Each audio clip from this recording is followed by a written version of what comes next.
आखिर भाजपा की क्या है मजबूरी जो अभी तक राष्ट्रीय अध्यक्ष का नाम घोषित नहीं हुआ?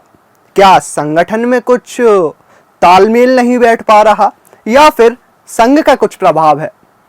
दरअसल भाजपा के राष्ट्रीय अध्यक्ष के नाम को लेकर अभी तक सस्पेंस बना हुआ है। पहले माना जा रहा था कि लोकसभा चुनाव के बाद भाजपा का राष्ट्रीय अध्यक्ष तय हो जाता, फिर माना जाने लगा कि महाराष्ट्र और दिल्ली के चुनाव के बाद नाम से पर्दा उठ जाएगा। लेकिन अब तो दिल्ली चुनाव को भी काफी ज्यादा समय हो गया और बिहार के चुनाव भी करीब हैं, लेकिन अब तक नाम का खुलासा नहीं हो पा रहा।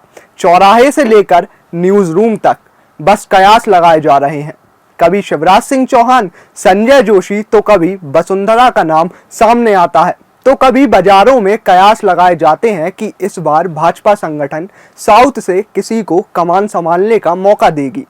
लेकिन कयास बस कयास ही बनकर रह जाते हैं।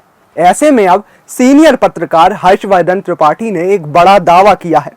दावा ऐसा किया है जिसे सुन आप भी हैरान हो जाएंगे। हर्षवर्धन त्रिपाठी जी ने दावा किया है कि मनोज सिन्हा भाजपा के अगले राष्ट्रीय अध्यक्ष हो सकते हैं। जी हां, मनोज सिन्हा। जरा इस पोस्ट पर नजर डालिए। इस पोस्ट में त्रिपाठी जी लिखते हैं कि अति विश्वस्त सूत्र कह रहे हैं कि मनोज सिन्हा भाजपा के अगले राष्ट्रीय अध्यक्ष होंगे। आपको बता दें कि गाजीपुर से 3 बार सांसद, पूर्व केंद्रीय मंत्री और मौजूदा समय में जम्मू कश्मीर के एलजी मनोज सिन्हा गृह मंत्री अमित शाह की पहली पसंद बताए जा रहे हैं। राष्ट्रीय अध्यक्ष की रेस में शामिल सुनील बंसल, बीएल संतोष, विनोद तावड़े और अनुराग ठाकुर को मनोज सिन्हा पीछे छोड़ चुके हैं।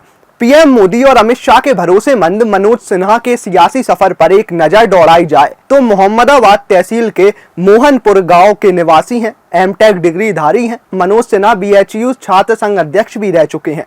उन्होंने गाजीपुर लोकसभा से पहला चुनाव साल 1984 में लड़ा था, मगर उनको पहली बार सफलता 1996 में मिली थी और वो सांसद निर्वाचित हुए। इसके बाद साल 1999 में सांसद बने। तीसरी बार वो 2014 में सांसद बनकर केंद्र की मोदी सरकार में रेल राज्य मंत्री बनाए गए। इस दौरान उन्होंने गाजीपुर में 20,000 करोड़ का विकास कार्य कराया, मगर साल 2019 के लोकसभा में उन्हें मौजूदा सांसद अफजाल अंसारी से मात खानी पड़ी। एक साल बाद यानी 2020 में उन्हें जम्मू और कश्मीर का राज्यपाल बना दिया गया। तब से लेकर अब तक वो इस पद पर हैं। देखा जाए तो अपने जीवन काल में मनोज सिन्हा ने कुल 9 चुनाव लड़े, जिसमें से महज 3 चुनाव में ही उन्हें विजय हासिल हुई। सियासत में धैर्यवान पुरुष हैं। एक विख्यात मनोज शर्मा ने 1984 से लेकर अब तक भाजपा को ही अपनी मां समझा है। कई उतार चढ़ाव आए, लेकिन मनोज सिन्हा ने भाजपा का दामन नहीं छोड़ा और संगठन को मजबूती देने के लिए भाजपा के साथ काम करते रहे। अब अगर इन सभी क्वालिफिकेशन को देखें तो मनोज सिन्हा भाजपा के राष्ट्रीय अध्यक्ष बनने के लिए एकदम फिट कैंडिडेट हैं। लेकिन सोचने वाली बात तो यह है कि जो नाम मीडिया के सामने अगर एक बार आ जाता है ना भाई साहब, तो उस पर मोहर लगनी काफी मुश्किल हो जाती है।